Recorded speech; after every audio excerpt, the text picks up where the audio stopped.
Rail की पटरियां इसलिए बनाई जाती हैं ताकि उस पर ट्रेन तेजी से दौड़ सके। हम भारत में बुलेट ट्रेन का सपना देख रहे हैं, लेकिन हमारे सिस्टम की पटरियां मजबूत नहीं हैं और ट्रेन इन पटरियों से अक्सर उतर जाती हैं। इसी तरह सड़कों और हाईवे को बनाने का मकसद ये होता है कि वाहन उस पर तेजी से चल सके।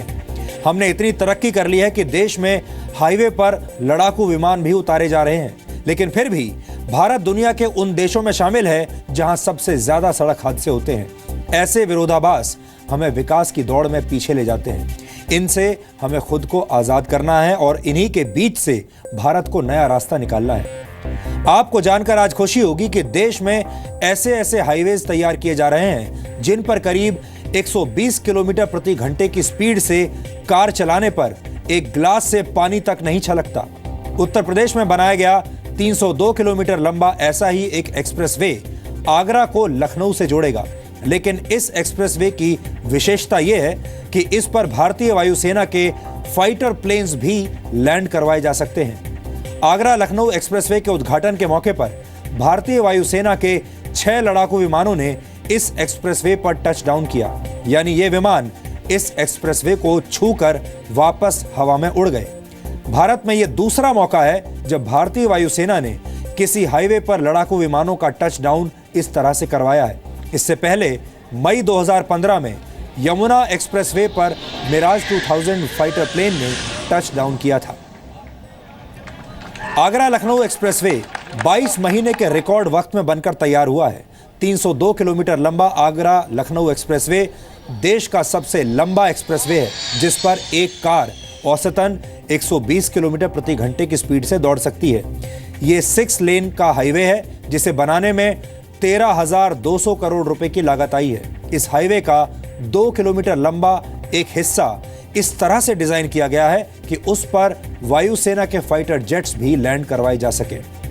भारतीय वायुसेना देश के अलग अलग हाईवेज पर ऐसी 21 जगहों की पहचान कर चुकी है जिन पर इमरजेंसी के वक्त में लड़ाकू विमान लैंड करवाए जा सकते हैं। इनमें से कई हाईवेज भारत पाकिस्तान सीमा के बेहद निकट हैं।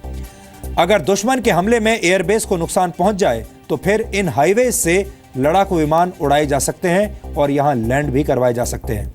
कि हाईवे पर फाइटर प्लेन लैंड कराने की क्षमता हासिल करके भारत दुनिया के उन देशों में शामिल हो गया है जहां हाईवेज पर यानी सड़कों पर लड़ाकू विमान लैंड कराए जा सकते हैं। 145 रेल यात्रियों की मौत एक दुख भरा हादसा है, लेकिन देश में विकसित देशों को टक्कर देने वाले एक हाईवे का निर्माण और उस पर लड़ाकू विमानों की लैंडिंग एक सकारात्मक यानी पॉजिटिव खबर है। इसलिए हमने इस पॉजिटिव खबर का भी आज आपके लिए एक संक्षिप्त डीएनए टेस्ट किया है।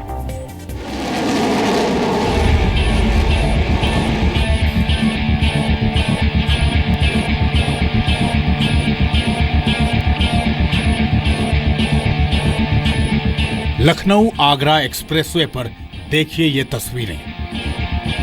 पहले मिराज, फिर सुखोई, एक के बाद एक 6 विमानों की गड़गड़ाहट ये पैगाम दे रही है कि दुश्मन अपने दायरे में रहे, क्योंकि दायरा अब भारतीय वायुसेना का बढ़ता जा रहा है। देश में पहला ऐसा एक्सप्रेसवे तैयार हो रहा है जिस पर लड़ाकू विमानों की लैंडिंग के लिए एयर स्ट्रिप भी बनाई गई है, यानी इमरजेंसी और जंग के हालात में ये वो हवाई पट्टी होगी जो वायुसेना के ऑपरेशन की रेंज बढ़ा देगी।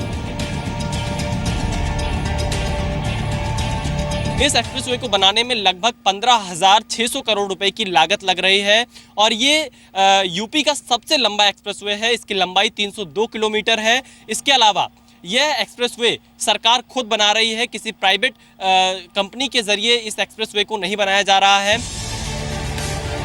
सुखोई और मिराज का ये टच डाउन ट्रायल के तौर पर था, ताकि इमरजेंसी में एयरफोर्स इन हाईवे का इस्तेमाल लैंडिंग और टेक ऑफ के लिए कर सकती है। हालांकि भारत में एक्सप्रेसवे पर लैंडिंग का यह पहला वाकया नहीं। इससे पहले 21 मई 2015 को मिराज 2000 ने अपनी इसी खूबी का एक छोटा सा ट्रेलर दिखाया था, जब नोएडा आगरा एक्सप्रेसवे पर उसने टच डाउन करके उड़ान भरी थी। ये वायुसेना की तैयारी की वो तस्वीर थी जिसने भविष्य में ऐसी लैंडिंग की खासियत और हाईवे पर ऐसी विशेष एयर स्ट्रिप को बनाने की राह तैयार की थी। अब लखनऊ आगरा एक्सप्रेसवे को इसी प्लानिंग के साथ तैयार किया जा रहा है ताकि इसका फायदा वायुसेना भी उठा सके।